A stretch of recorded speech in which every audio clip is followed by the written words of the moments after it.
बिस्मिल्लाहिर्रहमानिर्रहीम। आज हम पढ़ेंगे ग्रामेटिकल प्रॉब्लम्स के बारे में। वो हमने पिछले दिनों एक सीरीज़ चलाई थी क्लासेस की, और उसमें हमने ये बताया था कि वो स्टूडेंट जो कि इंग्लिश को एज ए सब्जेक्ट पढ़ रहे हैं और वो कौन कौन से प्रॉब्लम फेस कर रहे हैं। तो उसमें से पहला प्रॉब्लम जो फेस करते थे वो प्रोनाउंसिएशन के हवाले से, तो उसके लिए जो प्रॉब्लम्स आते हैं वो हम अपने प्रीवियस क्लासेस में डिस्कस कर चुके हैं। आज हम देखेंगे कि वो ग्रामेटिकल प्रॉब्लम्स कौन से आम तौर पर जनरली किसी भी स्टूडेंट के सामने आते हैं। कौन से आते हैं जी? सबसे पहला बात जो आती है वो जी सब्जेक्ट वर्ब एग्रीमेंट के बारे में आती है। वो जो है रॉन्ग, एक तो असूल बेसिकली तो ये एक ही है कि अगर सिंगुलर सब्जेक्ट है, सब्जेक्ट अगर सिंगुलर है तो सिंगुलर वर्ब जो है उसको उसके पास आएगा।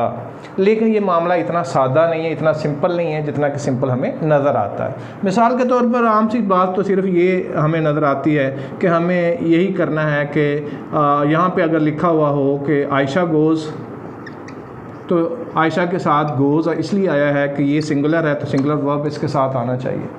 और अगर दे गो, यहाँ पे दे प्लूरल है तो उसके साथ प्लूरल का वर्ब दे गो आ जाना चाहिए।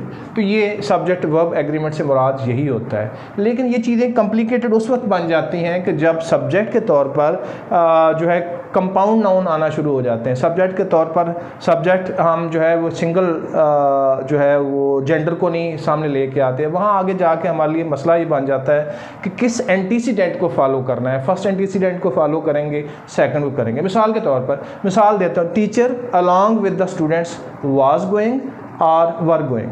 The teacher along with the student was going, यही करेक्ट होता है, क्योंकि हमें पता है कि जब दो एंटीसीडेंट को अलॉन्ग विद के साथ जोड़ा जाए तो जो फर्स्ट एंटीसीडेंट है उसके मुताबिक वर्ब लगाया जाता है। तो आप ये देखिए चीज़ें कॉम्प्लिकेट किस तरह हो रही हैं, ये चीज़ें इतनी आसान नहीं रहती। तो लिहाजा ये भी प्रॉब्लम एक मौजूद है कि सब्जेक्ट वर्ब एग्रीमेंट के लिहाज से अगर हमारी इनफ प्रैक्टिस नहीं है या किसी भी स्टूडेंट की इनफ प्रैक्टिस नहीं है, ये कंप्रीहेंशन नहीं है, तो यकीनी तौर पर जो है उसको जो प्रॉब्लम पेश आएंगे वो यकीनी तौर पर बड़े प्रॉब्लम होंगे और वो बड़ी गलतियाँ करेगा और उसके लिए कन्फ्यूजन का एरिया बढ़ता जाएगा। दूसरा जो प्रॉब्लम पेश आता है वो है जी वर्ब और टेंसेस के हवाले से, जिसे हम वर्ब टेंसेस कहते हैं। तो ये चीज़ भी बज़ाहिर ऐसी लगती है कि एक बच्चे को टेंस आते हैं तो उसको आप प्रॉब्लम कौन सा पेश आ सकता है। बिल्कुल ऐसे ही है कि जैसे एक तो सिंपल प्रॉब्लम पेश आ सकते हैं कि कोई शख्स कहे कि I will go there yesterday, तो सामने बात है कि येस्टरडे और विल गो फ्यूचर और आपने पास्ट आपस में मिक्स कर दिया है, बहुत बड़ा ब्लंडर है।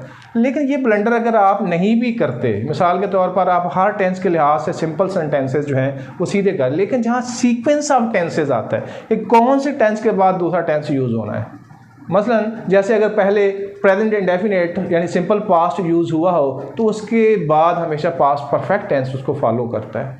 ठीक है जी, यानी कि I went there when the train had left, जब ट्रेन जा चुकी थी तो मैं वहाँ फिर पहुँचा था उस वक्त जब ट्रेन जा चुकी थी। तो आप ये देखें कि एक पास्ट इंडेफिनेट और दूसरा पास्ट परफेक्ट टेंस जो है एक दूसरे के साथ कम्बिनेशन बना रहे हैं, तो सीक्वेंस ऑफ टेंसेस मेजर मसला बन जाता है, जिसमें हमारा स्टूडेंट ये डिसाइड करता है कि कौन से टेंस के बाद कौन सा टेंस जो है वो आना ज़रूरी है। तो ये प्रॉब्लम जो है बड़ा प्रॉब्लम है वर्ब टेंसेस वाला भी। फिर इसके बाद जो है हमारे वर्ब की पूरी दुनिया है कि वर्ब ट्रांजिटिव है, इनट्रांजिटिव है, अपने बाद ये कंप्लीमेंट लेगा या अपने बाद ऑब्जेक्ट लेगा।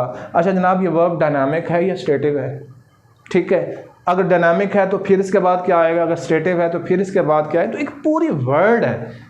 मैं आपसे ये अर्ज़ कर रहा हूँ, कहने को तो सिर्फ एक लफ्ज़ हम कह देते हैं कि तो ग्रामेटिकल प्रॉब्लम है, लेकिन उसके पीछे एक पूरी वर्ड होती है जो कि एक कन्फ्यूजन की दुनिया है, जिसको दूर करने के लिए बड़ी मेहनत की ज़रूरत होती है। तो लिहाजा ये एरिया भी जाके बच्चों को बहुत तंग करता है, जिसे वर्ब और टेंसेस का एरिया कहते हैं। Thank you.